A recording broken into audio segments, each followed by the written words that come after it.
जैसे पहलगाम के अंदर सिक्योरिटी ना होने से हमारे वो टूरिस्ट मारे गए हैं, और यहाँ पे भी ऐसा अगर होगा तो हम बर्दाश्त नहीं करेंगे। जितने उनके कैंप हैं उन आतंकवादियों के जो हमारे लोगों के साथ इस तरीके का कायराना हरकत करते हैं, उनको घर पे घुस के मारा जाए। अगर आपको पता है कि ऐसा चीज हो सकती है तो प्रशासन पहले से ही इसका इंतजाम करके रखे। कभी भी गोला बारूद जो है वो शुरू हो सकता है, तो हम बच्चे लेके कहाँ जाएं। कुछ हमारे नेतागण यहाँ पे पहले बड़ी बड़ी बातें करके गए थे कि बॉर्डर के लोगों को जो है 5-5 मरले का प्लाट जो है बाहर दिया जाएगा आउट ऑफ डेंजर एरिया, तो लेकिन यहाँ तक आज तक वो 5 मरले का प्लाट किसी नक्शे में नहीं है। जहाँ पे अगर जंग के आसार हैं तो होने चाहिए। अगर इंडियन आर्मी ने बोल दिया कि अब जल्दी कीजिए, तो मुझे बताइए प्रशासन क्यों सोई हुई है? आखिर कब तक जो है हमारे यहाँ पे देश के अंदर इस तरीके का जो है हम लोगों की जाने गंवाते रहेंगे?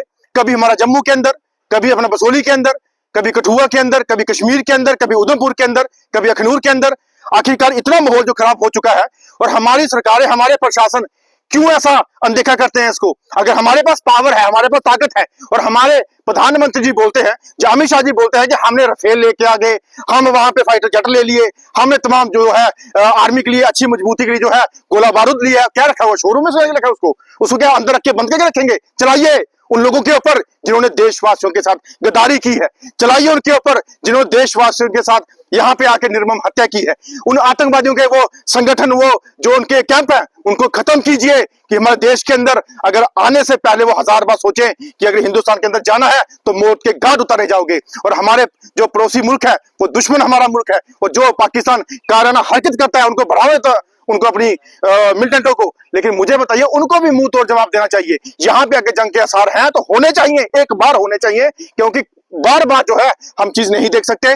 और हमारे जहां पे पाकिस्तान के अंदर जब उनको पनाह दी जाती है तो वहां पे भी काफी वीडियो जो है हम देखते सुनते हैं कि हम मोदी को ये कर देंगे, इंडिया को ये कर देंगे, देश को ये कर देंगे। लेकिन मुझे बताइए, हमारी इंडिया की सरकार, हमारी गवर्नमेंट ऑफ इंडिया, हमारे देश के प्रधानमंत्री जो सक्षम है उनके अंदर घुस के उनको मारने के लिए, हमारे आर्मी के जवान, हमारे वो वीर जवान जो वहां पे घुस के मार सकते हैं, लेकिन उनको अब जो वक्त आ चुका है कि उनको फुली ऑर्डर दिया जाए कि अपनी जितनी के अंदर भड़ास है वो निकाल के वहां पे उनको दिखाई जाए। और जितने उनके कैंप हैं उन आतंकवादियों के जो हमारे लोगों के साथ इस तरीके का कायराना हरकत करते हैं, उनको घर पे घुस के मारा जाए। और लड़ाई के लिए जो है हम फुल समर्थन करते हैं। हम किसान जरूर है कि बॉर्डर के अंदर अपनी जो है माहौल खराब होने की बात हुई है, हम जल्द से जल्द फसल काट के अपने घरों में रखेंगे, और अपने बच्चे या अपनी फैमिली किस तरीके से प्रशासन सेव करने की कोशिश करेगी वो प्रशासन के ऊपर डिपेंड करता है। और गवर्नमेंट ऑफ इंडिया या यहाँ की सरकार जब भी यहाँ पे माहौल खराब होने की बात होती है, और जब यहाँ से बॉर्डर से लोग उठा के आगे लिए जाते हैं, तो उनकी सुविधाएं पूरी होनी चाहिए, उनके बच्चों के लिए, उनके परिवार के लिए, उनके घरों के लिए पूरी फैसिलिटी होनी चाहिए। और जो कुछ हमारे नेतागण यहाँ पे पहले बड़ी बड़ी बातें करके गए थे कि बॉर्डर के लोगों को जो है 5-5 मरले का प्लाट जो है बाहर दिया जाएगा आउट ऑफ डेंजर एरिया, तो लेकिन यहाँ तक आज तक वो 5 मरले का प्लाट किसी नक्शे में नहीं है। और आज भी लोग सहमे हुए हैं कि आखिरकार कल परसों रात को कभी भी गोला बारूद जो है वो शुरू हो सकता है, तो हम बच्चे लेके कहाँ जाएं, हम फैमिली कहाँ जाएं? और जब स्टार्ट हो जाएगा फिर हड़कंप मच जाएगी, भगदड़ मच जाएगी। अगर आपको पता है कि ऐसा चीज हो सकती है तो प्रशासन पहले से ही इसका इंतजाम करके रखे। अगर प्रशासन ऐसा इंतजाम नहीं करेगी, जैसे पहलगाम के अंदर सिक्योरिटी ना होने से हमारे वो टूरिस्ट मारे गए हैं, और यहाँ पे भी ऐसा अगर होगा तो हम बर्दाश्त नहीं करेंगे। हम सरकारों के जो यहाँ पे नेतागण बैठे हैं उनके घरों में घुस के अपना डेरा लगाएंगे, अगर इनके साथ कोई भी इंसाफ पहले से नहीं रखा। तो जो आर्मी है उन्होंने पहले से अलर्ट कर रखा है कि आप जल्दी से फसल काटिए, काटने के बाद कभी भी माहौल खराब हो सकता है।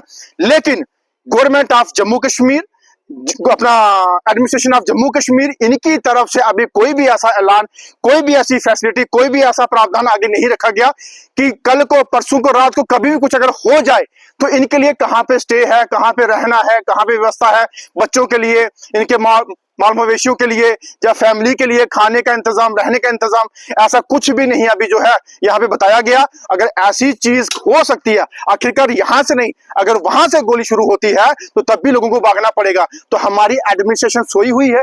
अगर इंडियन आर्मी ने बोल दिया कि अब जल्दी कीजिए, तो मुझे बताइए प्रशासन क्यों सोई हुई है? ये तभी जागेगी जब यहाँ से गोली स्टार्ट होगी, तभी जागेंगे जब यहाँ से गोले आएंगे, और हमारे लोग रातों रात भागेंगे, जहां अपनी जान गंवाएंगे। और प्रशासन हमारी तरह ढीला रवैया ना अपनाए। और मैं प्रधानमंत्री से बोलना चाहता हूं कि आप जम्मू कश्मीर के अंदर सिक्योरिटीज को पहले भी लैप्स होते हुए हम जाने गवा चुके हैं, हम और नहीं गवाना चाहते कि हमारे जम्मू कश्मीर के जितने भी बॉर्डर के लोग रहने वाले लोग हैं, ये खासकर हमारे ये जो छत्तीसगढ़ बॉर्डर है, यहाँ पे जो लोग हैं जब यहाँ से मूव करते हैं, प्लान करते हैं, तो आगे उनको रहने की पूरी प्रॉपर व्यवस्था होनी चाहिए। अगर उनकी व्यवस्था ना होगी तो मुझे लगता है आप यहाँ पे भी लोगों को जो है मरवाने का काम करना शुरू करेंगे। देखिए, ये आम जनता, आम पब्लिक ही इनको वोट देके उनकी कुर्सियों पे बिठाते हैं और सिक्योरिटी लेने के हकदार बनाते हैं। उनके लिए सिक्योरिटी है, उनके लिए जिप्सियां हैं, गाड़ियां हैं, नए नए प्रोटोकॉल के अंदर नई नई गाड़ियां इनको दी जाती हैं। लेकिन ये आम पब्लिक जनता जब सफर करेगी तो इनके लिए एक सिक्योरिटी भी नहीं होती है और ये बेचारे खुद अपने बच्चों को, अपनी फैमिली को लेके गाड़ियों के अंदर जहां किराए पे लेके जो आगे जाते हैं। तो मुझे बताइए, अगर उन एमएलए को इतनी दर्द है तो उनको आना चाहिए, उनको पहले बोलना चाहिए। जब यहाँ पे काम खत्म हो जाए उसके बाद आते हैं टीआरपी लेने के लिए, तो वो हमें जो है मंजूर नहीं है। हमारे यहाँ के एमएलए हो चाहे आगे के एमएलए हो, वो बड़ी बड़ी सिक्योरिटियां लेके घूम रहे हैं, लेकिन सिक्योरिटियां तो आम लोगों को चाहिए जो बॉर्डर के ऊपर खड़े हैं, जो बॉर्डर के ऊपर अपनी जान जोखिम डाल के अपनी फसलें काट रहे हैं, बॉर्डर के ऊपर चल रहे हैं, अपनी फैमिली के लिए, अपनी बच्ची के लिए, अपने बच्चों के लिए जो अपना खेती है उसको संभाल रहे हैं। उनके लिए क्या सिक्योरिटी है? उनके लिए कौन सा ऐसा प्रावधान है कि वो सेफ रहें? हमारे यहाँ पे काफी लोगों को गोलियां भी लगी हैं, तो अपना उनको टांग में लगी हैं, बाजू में लगी हैं, कई तो जान गंवा चुके हैं। और मुझे बताइए, और यही लोग जब वोट देते हैं तो एमएलए मंत्री बनते हैं तो और अपने सैर सपाटे के लिए सिक्योरिटी होती है, गाड़ियां होती है, होटल होता है, इनका अलग से प्रावधान होता है। इनके लिए क्या है? और अगर यहाँ पे जंग लगती है तो मुझे बताइए प्रशासन ने क्या इनके लिए प्रावधान किया है?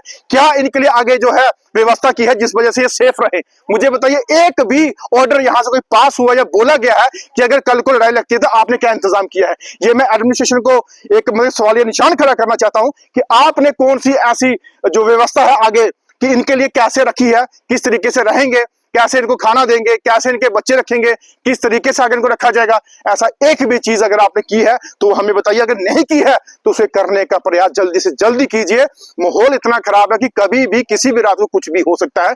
ये जो हम आज की डेट में सेंटर की न्यूज हो, चाहे कहीं एजेंसीज की न्यूज हो, सोर्सेज के हवाले हो, आर्मी के हवाले हो, ये तमाम चीजें जो है वो डिक्लेयर हो चुकी है कि कभी भी कुछ भी हो सकता है।